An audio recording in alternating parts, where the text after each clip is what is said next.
What's up, everyone? Welcome to another episode of Operation Z. And today I'm going to talk to you about the differences in February's posting list versus January's posting list. As you guys know, in January, I posted a list of 140,000 items onto eBay. That resulted in 115,000 posted items, 10,000 of which were out of stock. Okay, and so obviously we've got results on those, and once the full 30-day period is over, I'll do all the numbers minus the returns, and then I'll do a video showing you guys what sales was produced by that, and if we made money, how much money we made, that kind of stuff. But this video is going to be me showing you how I am improving the process further this month. Okay, so first off, we have removed all problematic items that we found this month, right? Obviously, there's still going to be items in this list that just never got any attention, so they didn't produce any interest, so they didn't produce any problems. Whereas next month, they're going to get lucky, and they're going to get some attention, and they're going to produce some problems. So it's not like this list is free of problems, but it definitely does have less of the major problems, because there were items that sold, and they only sold because the item's actually out of stock, or it's not actually the item it says it is on Walmart, and that's the only reason that the sale happened. So we eliminated any of those that occurred. We have no way to eliminate the ones that didn't occur, though. So next month, we'll eliminate even more of them. But so we got rid of all the problem items, and we also got rid of anything in the list that was, okay, say for example that it's a pack of 6, but it's advertised as a pack of 12. As an optimizer, this is actually quite easy to fix because all you need to do is just change the title. So you know that the Walmart listing is actually for a pack of 6, so you can sell it that way, right? But when it comes to bulk, I want to reset everything, right? Every 30 days. So because of that, I have to eliminate all the items that need some kind of revision. Otherwise, I'm just going to have to, like, the alternative to that is to make a list of the revisions to make as soon as the items get posted. But I'm really trying to minimize and use the mentality of, okay, if it produces a problem, I can just eliminate it and post an item that doesn't produce problems, right? So we have eliminated 40,000 items from the list. And right now we have a list of 100,000 items, or roughly 100,000, 98,000 items. 99,000? Yeah, 99,000 items. So when we post these items in 4 days, on the 16th, all of this will not get posted. Some of these are going to error. So in reality, we're probably going to be looking at an 80,000 item store after this, okay? So this is going to do a couple things. One, our insertion fee bill is going to be a third of what it was in January. So that should really help us be more profitable, okay? And now that you understand, all right, we've eliminated a lot of the items from the list, and we're going to wipe my current store, right? Just delete the whole thing, even items that produce sales, and then restart, right? Now that you understand that, this is the list that we're going to do. Let's talk a little bit about that process. So if we go into Google Chrome and I look at my eBay store, then you'll see that we've been doing between 1 and 2K in sales per day. Oh, 1 second. I clicked the wrong button there. I have to go to selling.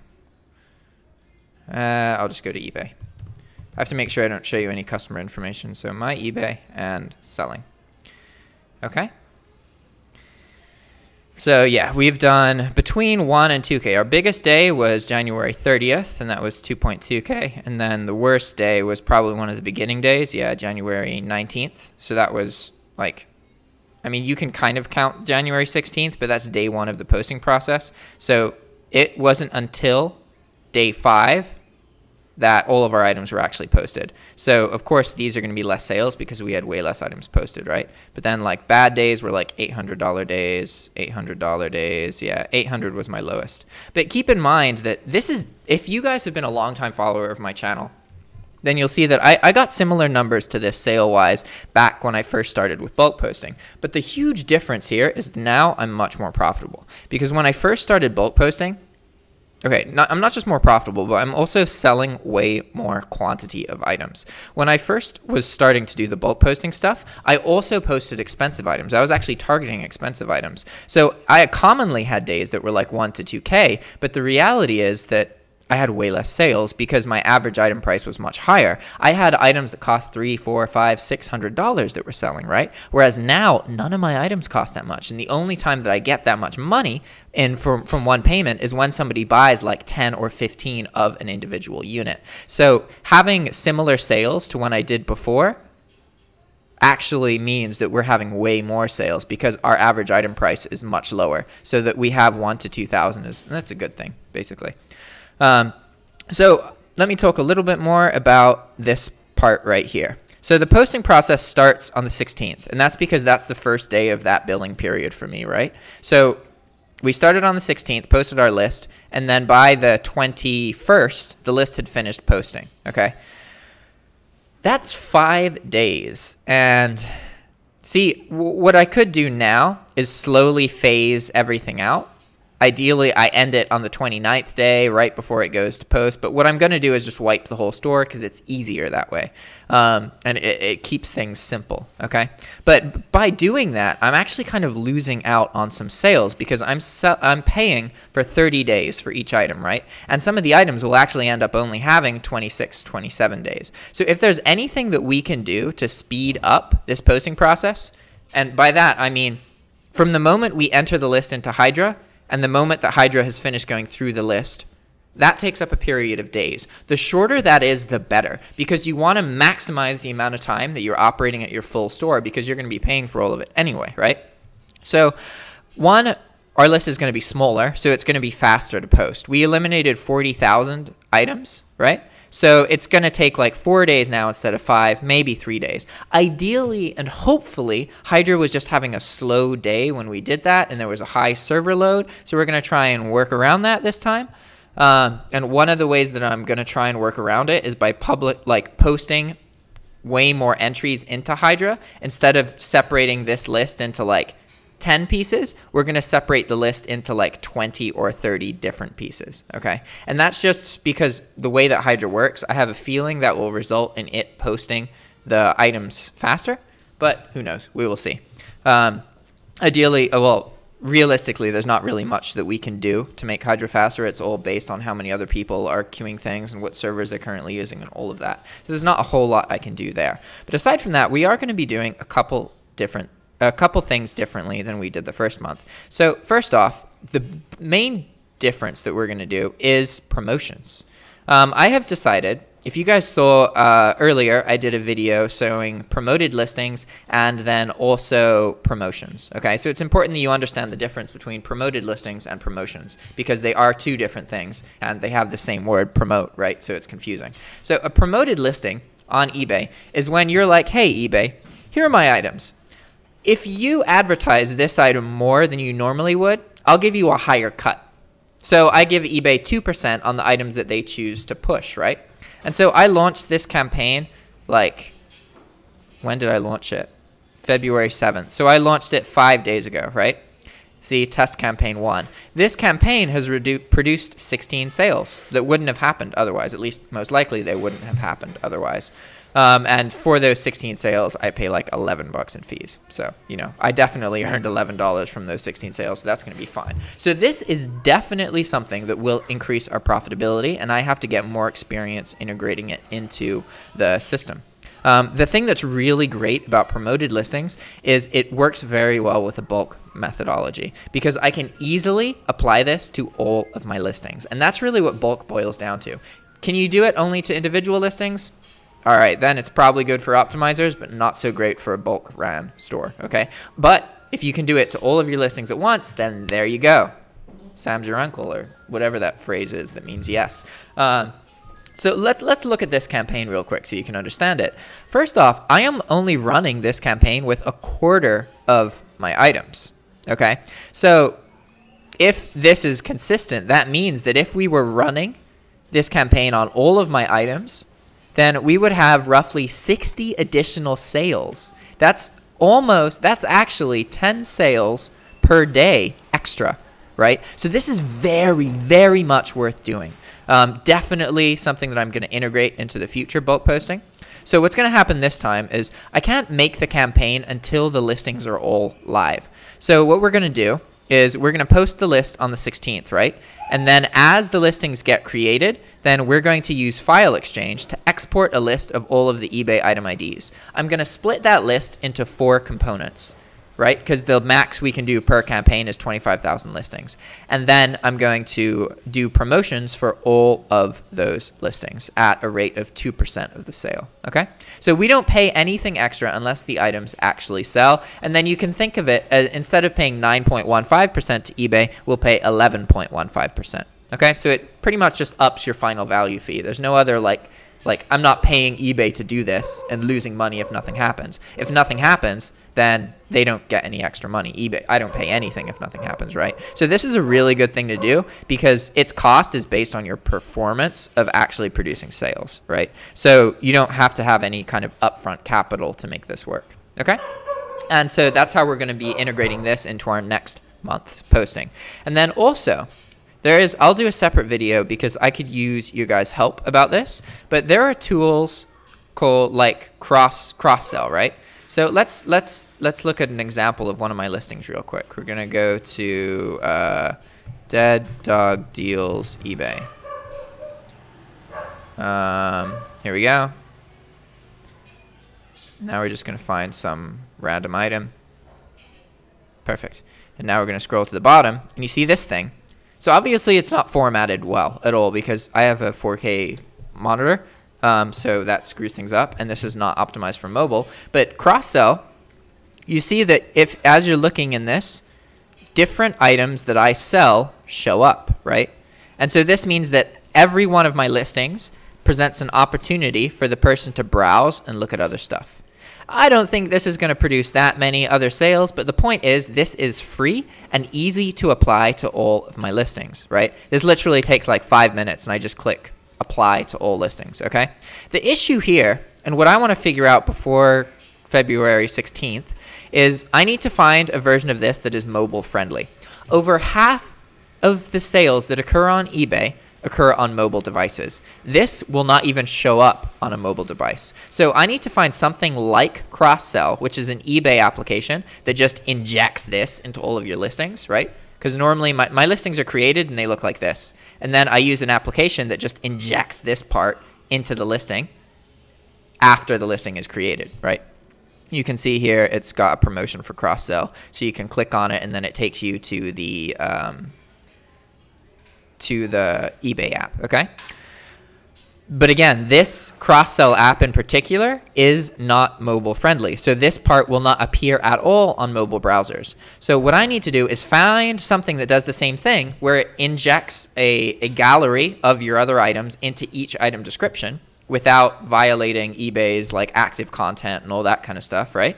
I need to find one that does that and is mobile friendly. So if any of you guys know of anything that does what cross-sell does but is mobile friendly and it will be viewable on a cell phone, that would be awesome. Hit me up in the comments, send me an email, hit me up on Facebook, let me know. I would really, really, really appreciate that because this is another thing that we can do to push our sales further, right? So those are the two main things that we're going to do is we're going to look for some kind of alternative to cross-sell, and then also we're going to do promoted listings. We're going to keep moving forward with our promoted listings. I have decided that I will not be doing promotions, okay? So if you look here, it says promoted listings. There is also something called promotions. I don't know where to make the promotions, but that's okay. We only need this for promoted listings. And don't get promoted listings and promotions confused. Let's actually see if we can find an example. I'm going to look up, let's see, men's silver watch. And we're going to look for an example of a promotion. Promotions. I don't think they show up here. Here we go. Okay, so this is a sponsored listing and a promotion. There we go. Okay. You see how this says it's 89% off? This is a promotion. Promotion is a discount on your price, or it's a thing like, oh, here we go. See how it says take 20% off this item? Show me how. That is another example of a promotion. Promotions are anything that make your item cheaper or give some kind of discount, and the idea is to incentivize buyers to increase their cart size, right? So they purchase more from you as opposed to purchasing less from you because they want to save some money. Buyers really like having percentages off and that kind of thing, right? So at first I was thinking, okay, well, multi-quantity sales are where I get all my money, or where I get most of my profit, right? So how can we encourage more multi-quantity sales to happen? Well, okay, I can be like, hey, I'll give you guys 5% off if you buy 2 or more, and 10% off if you buy 4 or more, right? I think that would work in a traditional store, but I have a feeling, and I need to do more testing on this, but I've decided that I'm not going to use promotions for February. And this is because I have a feeling that while the idea is to increase the sales of multi-quantity items, I think the reality is that what it's going to end up doing is just decreasing the amount of profit we get from the multi-quantity sales that were going to happen anyway. Because the reality is that most of my buyers, international buyers aside, because I do have like an international reputation and the eBay account is a top-rated seller internationally, so I think that's why I have a higher percentage of international sales. But my point is that most of the people who buy my items do not do much research. They are not looking at competition. They are just seeing something and buying it. They like buying. They like shopping. It's fun, right? So I think because knowing that, I don't think that there's too many people that are like, oh, I could save 5%. I'm going to buy more from this person. I think that that's just kind of a nice idea. It's something that's nice to think about, but I don't think that that's actually going to happen. Really, I think what's going to happen is that the multi-quantity sales were going to happen anyway because the person just wanted 4 of that item and I sold 4 of them, so they wanted it, right? But because of the promotion, then those existing multi-quantity sales are just going to be less profitable. So I'm not going to run promotions because I believe that they're not actually going to help me that much, okay? But I am running promoted listings, and I will be looking for some alternative to cross-sell, okay? So I'm going to do a separate video just for those of you who don't watch all my videos, obviously. So just specifically asking people, hey, this application, do you guys know anything that's mobile friendly? Because that would be awesome. That'll help me a lot moving towards February. Let me see if there's anything else that's different. So, okay, we're going to be doing promoted listings from the very beginning, whereas this was just for like the last week, right? What else are we going to do? We're going to have the cross-sell thing. We've eliminated out-of-stock listings. We're going to stick with 30-day. February is a bigger month, so we should have similar levels of sales, but just less insertion fees, which will be amazing, right? All right, I think that's pretty much everything. Just wanted to give you guys a quick rundown of the differences between January's list and February's list, the things that I've learned and how I'm improving the process. All right, guys, I will see you next time. I guess I could do a quick overview of, no. Actually, before I go, let me do a quick overview of the items that I will not be selling anymore, okay? There are items that I just believe are not worth selling because they are linked to lots of variations or they have like problems, that kind of thing. So first off, what did I learn in January? All right, I learned that I do not want to sell anything related to jewelry or clothing, okay? And this is because a large portion of items in the list were jewelry, but I produced very few jewelry sales. Like out of the like 600 or 700 sales we had, only like 5 of them were jewelry, okay? That's not good considering like 10, 15,000 of our items were jewelry items, right? If we look at the math, 10 to 15,000, that's 10% of our whole store. That means that we should have roughly 10% of our sales should be related to those items, okay? But they weren't. There's lower than 10%. So that's an indication that those items aren't worth posting. Also, jewelry has a higher return rate because, like, look, guys, I'm selling stuff available for Walmart on between $10 and $35. That's cheap jewelry, like really cheap. There's a lot of stuff Walmart sells that people think is like full gold and it's not, and then that ends up being a return. And I'm just trying to avoid all of that in general, okay? So no jewelry and no clothes of any kind because there are so many different sizes. And in my head, I was just like, oh, I can just eliminate the word clothes and then I'm not going to get any sales of that. No, that's not the only keyword you need to eliminate, Jack. I had to eliminate tee. I had to eliminate t-shirt. I had to eliminate sleeve. I had to eliminate Robe, I had to eliminate. Outfit, I had to eliminate. What else? There's more. Hoodie, shirt, shorts, pajama, jacket, bodysuit, all of these things, uniform, all of these keywords are usually linked to items that are available in multiple sizes, right? So I got rid of all of those, and that's where most of those 40,000 items we eliminated, that's where most of them came from. Only like 15,000 of those 40,000 were out of stock items. So that leaves 25,000 items that we eliminated that weren't out of stock, but are associated with items that have variations or problems that I don't want to sell. So most of those 25,000 items were jewelry and clothes, okay? So we're pretty much selling everything except jewelry, clothes, electronics, knives, gun stuff. Yeah. Everything else that's on the exclusion list is because of Vero notifications, right? But yeah, so it's easier to think of what I sell as what I don't sell versus what I do sell, because it's not so much about the kind of product, it's about whether it's related to a problem and the price of the product. That's how I figure out if it's worth selling or not, right? So yeah. All right, now you guys have a better sense of what differences are going to happen in our February posting versus our January posting. And I've shared what I've learned with you guys, and we're going to keep moving forward. All right, see you next time, guys. Bye-bye.